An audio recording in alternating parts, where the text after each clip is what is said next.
Hello guys, আর একটা কথা তোমাদেরকে শেয়ার করি। সেটা হলো গিয়ে আমি ফেসবুক করছি,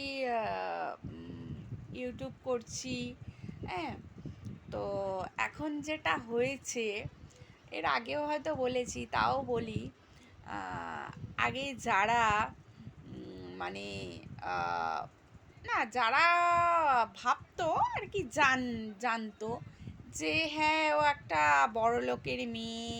আহ, হ্যাঁ, এটাই বলি আর কি, কথাটা বড় লোকের মেয়ে, এই সেই। ঠিক আছে, এরকম বলতো, বড় লোকের মেয়ে।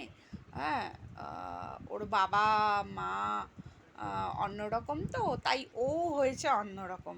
ঠিক আছে, এই কথাটা মানে আমি খুব শুনতাম, আগেও শুনতাম, এখনও শুনতাম, মানে শুনি।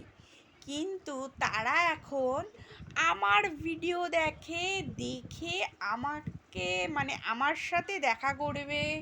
হ্যাঁ, তুই কবে আসবি, না আসবি, কবে আসবি, কবে এখানে আসবি বল। হ্যাঁ, আমরা তোর জন্যে এই করে রাখবো, ওই করে রাখবো, এরকম এখন শুনতে পাচ্ছি। ঠিক আছে, হুম তা আমি তাদেরকে বলি, দেখ, তোদেরকে একটা কথা বলে দিচ্ছি, এখন কেন, আগামী 5 বছর মানে আমার হয়তো তোদের সাথে দেখা হবে না, পরে হলেও হতে পারে দেখা, বাট সেভাবে আমি আর দেখা করতে পারবো না। হুম আগে যেরকম ছিল, তোদের বাড়িতে আমি ঘুম থেকে উঠতাম, আমার বাড়িতে ঘুম থেকে উঠলাম, তোরা তেমন বললি কিরে আয়, এই সেই আয়। তারপর মাঝে কিছু জিনিস নিয়ে একটা ঝামেলাও করেছিল, তারপর থেকে আমি তাদের বাড়িতে আর যাই না।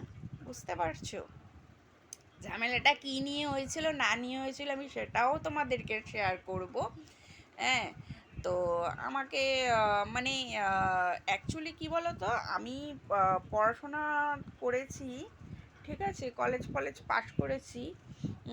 এখনও আমার একটা এক্সাম দেব, ঠিক আছে, সেটাও জানাবো একটু আস্তে আস্তে। ব্যাপারটা আমি অন্য জায়গায় একটা লেভেলে আছি, সেই জন্যই আমার আর কি সেটা ভিডিওটা করা।